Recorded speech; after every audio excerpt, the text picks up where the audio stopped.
Est-ce que tu sais qu'il y a une chose qui a le pouvoir de te faire réussir, mais un truc de malade, tout comme de te faire échouer à la vitesse grand V? C'est l'obstacle numéro 1 que rencontrent les solopreneurs et c'est ce dont je voulais te parler aujourd'hui. Alors pour rappel, je suis coach et consultante et j'aide mes clientes à développer une présence en ligne magnétique et à mettre en place une stratégie de communication alignée qui leur ressemble, qui est éthique et bien entendu efficace.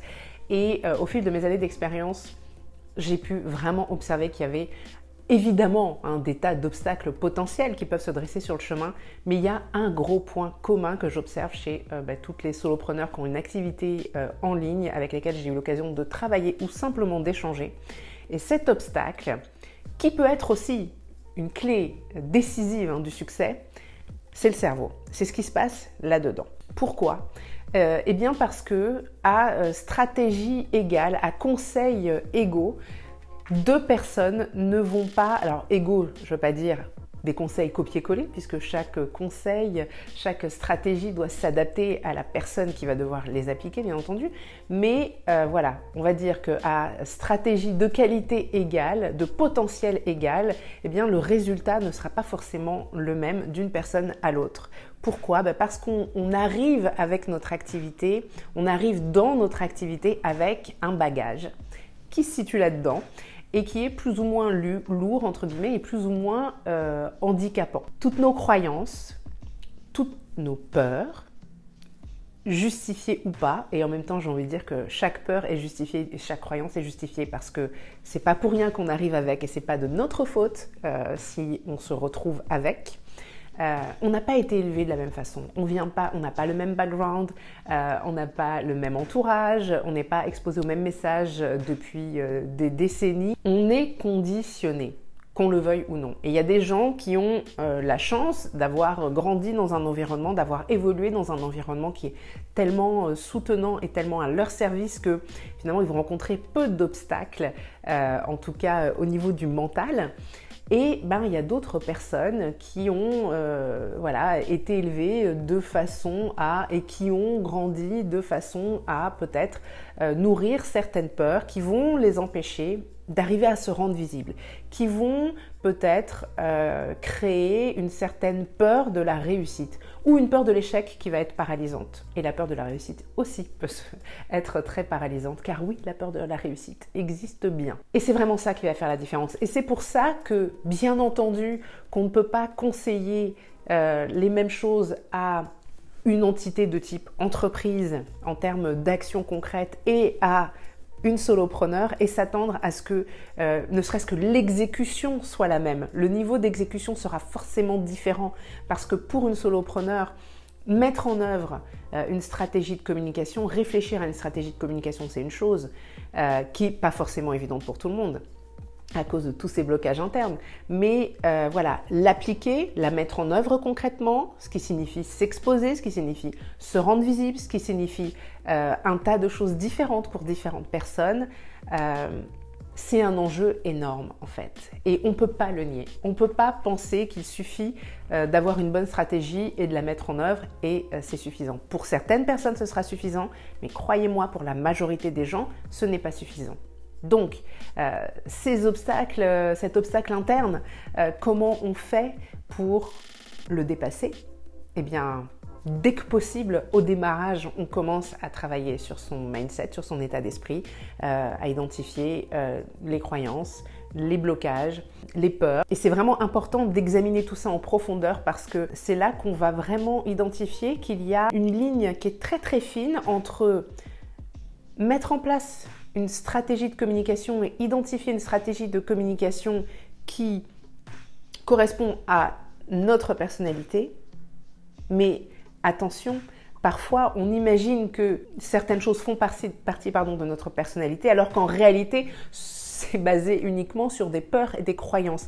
Et notre vraie personnalité, elle est au-delà de ces peurs et de ces croyances et c'est important de les débloquer. Et dans d'autres cas, c'est pas une question de peur ou de croyance, c'est des modes de fonctionnement. Donc c'est important d'arriver à faire la différence entre mode de fonctionnement naturel et blocages qui nous font opérer d'une certaine façon, mais qui n'est pas optimale pour nous. Donc, il faut arriver à identifier ces choses-là et arriver à faire des tests. Alors, on peut le faire seul, évidemment. C'est plus facile quand on est accompagné parce qu'on est soutenu, tout simplement, et puis parce qu'on a un regard extérieur qui va nous aider à avancer avec plus de confiance et voilà, sans se sentir complètement livré à nous-mêmes.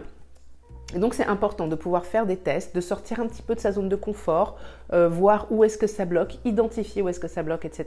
Et avancer comme ça petit à petit. Et bien entendu, tout au long de notre activité, on va avoir à faire ce travail, à continuer de faire ce travail parce que y a peut-être des choses qui au démarrage ont l'air super simples et sont super simples.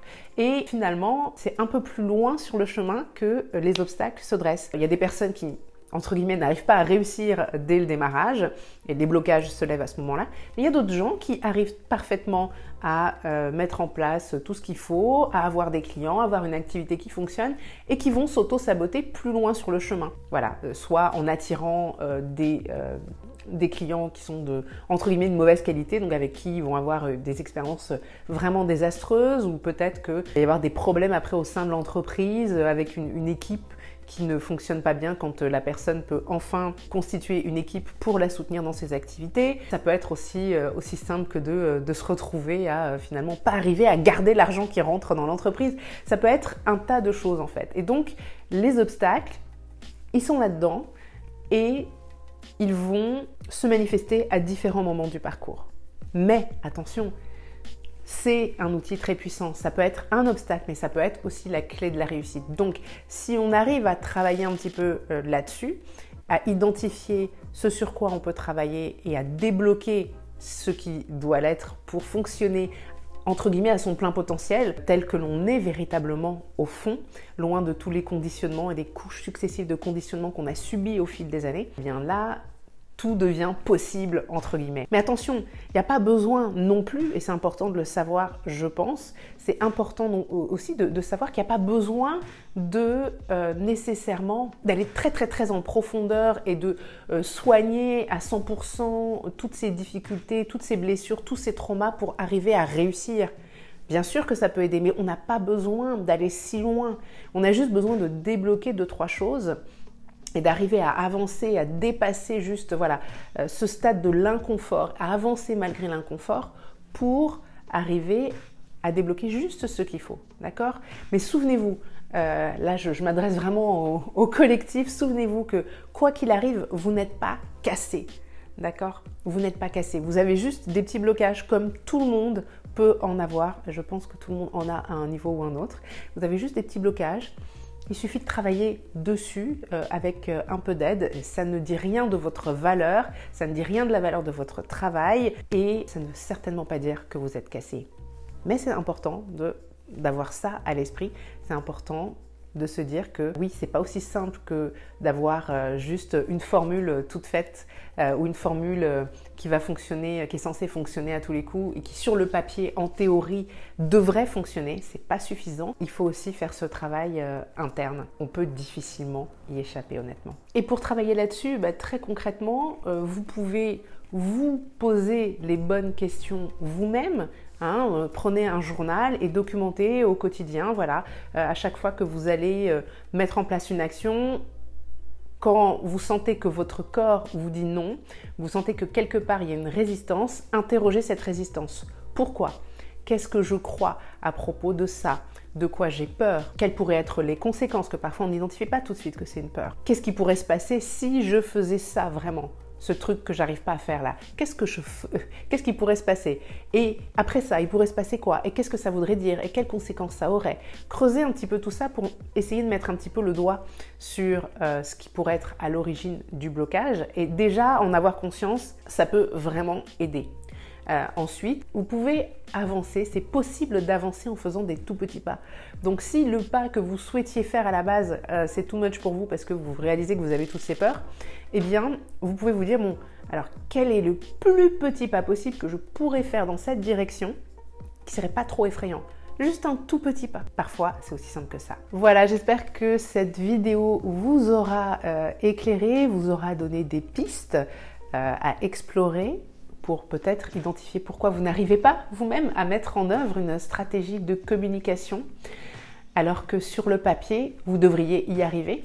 Si vous avez besoin de soutien sur le chemin, si vous avez besoin de feedback et de quelqu'un qui vous accompagne dans ce sens, eh bien n'hésitez pas à aller sur le lien qui se trouve ici pour faire une demande d'accompagnement individuel. Je me ferai une joie de vous accompagner sur le chemin. Sur ces bonnes paroles, je vous dis à très bientôt pour une nouvelle vidéo.